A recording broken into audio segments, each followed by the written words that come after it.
আসসালামু আলাইকুম রহমতুল্লাহ। আলহামদুলিল্লাহ, আলহামদুলিল্লাহ রাব্বিল আলামিন, আসসালাতু ওয়াসসালামু আলা রাসূলিল কারীম ওয়া আলা আলিহি ওয়া সাহবিহি আজমাইন। সমস্ত প্রশংসা আল্লাহ তাআলার জন্য, যে আল্লাহ রাব্বুল আলামিন আমাদেরকে হায়াতে জিন্দেগিতে বাঁচিয়ে রেখেছেন এবং সবচাইতে বড় একটি নিয়ামত যেটা হচ্ছে সুস্থতা, সেটা আল্লাহ তাআলা আমাদেরকে দান করেছেন। সেটা আল্লাহ রাব্বুল আলামিনের শুকরিয়া আদায় করে আলহামদুলিল্লাহ বলছি। তারপর লক্ষ কোটি দরুদ ও সালাম বর্ষিত হোক সরওয়ার কায়নাত ও জাহানের বাদশাহ নবী কুলের শিরোমণি হযরত আহমদ মুস্তাফা মুহাম্মদ মুস্তাফা সকলে বলি সাল্লাল্লাহু আলাইহি ওয়াসাল্লাম। সম্মানিত হাজিরিন, আজকে দানের ফজিলত সম্পর্কে আমরা আলোচনা করব ইনশাআল্লাহ। যে ব্যক্তি তার আত্মীয় স্বজনের জন্য দানের দরজা খুলিয়া রাখেন, আল্লাহ রাব্বুল আলামিন তাকে হায়াত বাড়িয়ে দেন এবং তার জীবিকা বৃদ্ধি করে দেন। যিনি গোপন দান করেন, গোপন দান করার কারণে আল্লাহ রাব্বুল আলামিন তাকে অপমৃত্যু থেকে হেফাজত করেন এবং তাকে আল্লাহ তাআলার গজব থেকে হেফাজত করেন।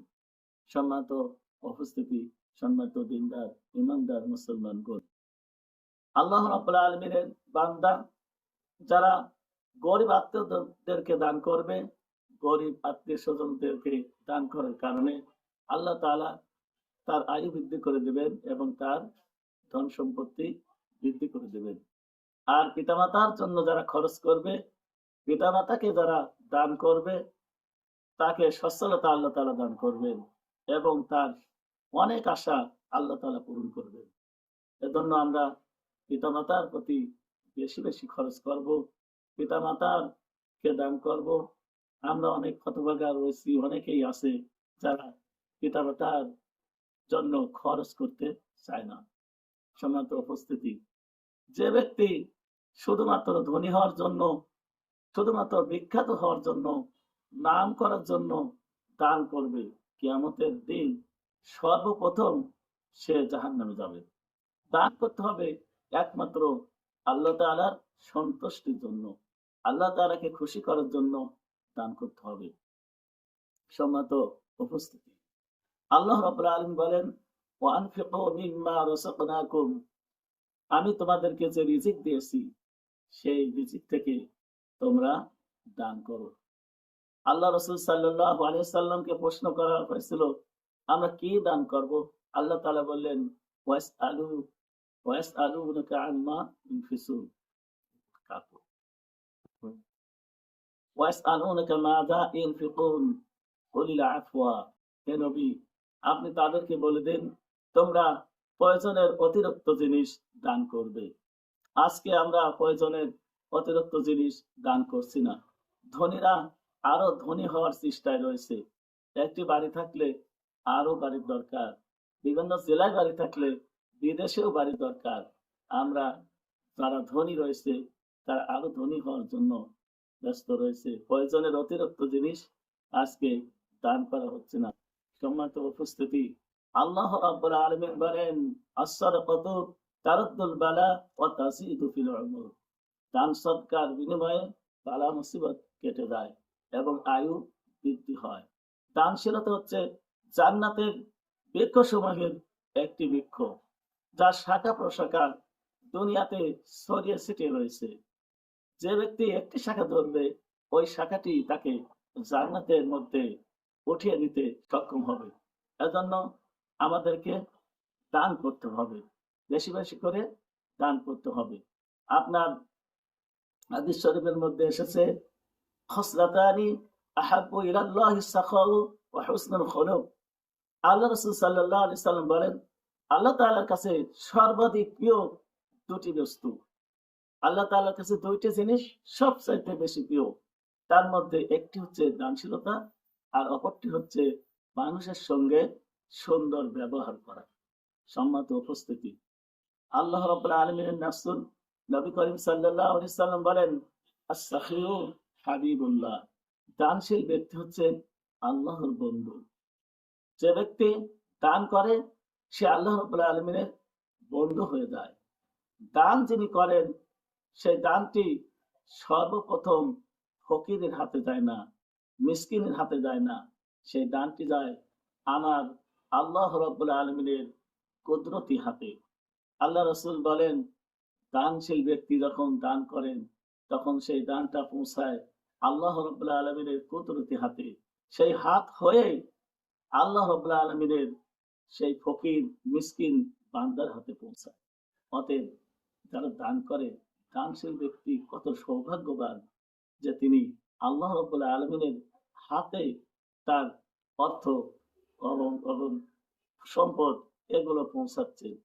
অতএব আমরা যারা আছি আল্লাহ রাব্বুল আলামিনের বন্ধু হতে চাই এবং আল্লাহ রাব্বুল আলামিনকে খুশি করতে চাই, আমাদের আয়ু বৃদ্ধি করতে চাই, আমাদের রিজিক যারা বাড়াতে চাই তারা অন্য পথে না হেঁটে আল্লাহ রাব্বুল আলামিন পথে, আল্লাহ রাসূলের দেখানো পথে যদি আমরা হাঁটি, তাহলে আমরা যদি এই পথে আমল করি আল্লাহ রাসূলের দেখানো পথে, তাহলে অবশ্যই দুনিয়াতে আল্লাহ রাব্বুল আলামিন আমাদের সম্পদ বাড়িয়ে দিবেন, আমাদের মান-ইজ্জত বাড়িয়ে দিবেন, আমাদের আয়ু বৃদ্ধি করে দিবেন এবং আখিরাতেও আল্লাহ তাআলা আমাদেরকে ক্ষমা করবেন।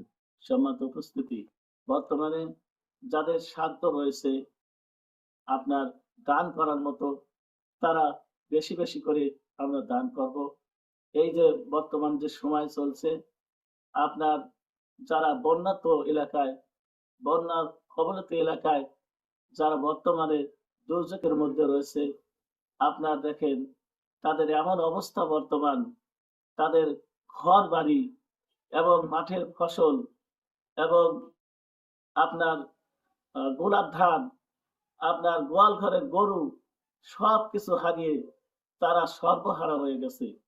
আজকে তাদের খাবার নেই, তাদের কাজ নেই, তাদের কাছে বিশুদ্ধ পানির অভাব, তাদের জ্বালানির সমস্যা রয়েছে, এত সংকটে তারা রয়েছে। আসলে তারাও তো আমাদের মতো একজন মানুষ, তারা আমাদের ভাই, আমাদের পিতামাতা, আমাদের আত্মীয় স্বজন, সর্বোপরি তারা হচ্ছে আল্লাহ রাব্বুল আলামিনের শ্রেষ্ঠ জীব মানুষ। তাদের পাশে আমাদের দাঁড়ানো দরকার। এজন্য তাদের পাশে আমরা দাঁড়াবো। আমরা আমাদের সাধ্য মতো দান করব। আল্লাহ রাব্বুল আলামিনের নবী বলেছেন, প্রতিদিন দুজন ফেরেশতা আসমান থেকে অবতরণ করেন। একজন বলে, হে আল্লাহ, যে তোমার বান্দা দান করে তুমি তাকে উত্তম প্রতিদান দান করো। আর যিনি দান করে না, সম্পদ শুধু জমা করে আর গণনা করে, তাকে তুমি ধ্বংস করো, তাকে তুমি ক্ষতিগ্রস্ত করো। এজন্য আমরা সকলেই দল মত নির্বিশেষে, ধর্ম বর্ণ নির্বিশেষে আমরা সকলেই আমরা সেই বন্যাত্ম এলাকার মানুষদের পাশে দাঁড়াবো, পাশে থাকবো। আল্লাহ তাআলা যেন আমাদের তৌফিক দান করেন। আসলে মানুষ তো মানুষের জন্যই। আমরা ইনশাআল্লাহ দান করব এবং তাদের পাশে দাঁড়াবো, তাদের পাশে থাকবো। আল্লাহ রাব্বুল আলামিন আমাদের সকলকে যেন তৌফিক দান করেন। ওয়া আখিরু দাওয়ানা আলহামদুলিল্লাহি রাব্বিল আলামিন। আসসালামু আলাইকুম ওয়া রাহমাতুল্লাহ।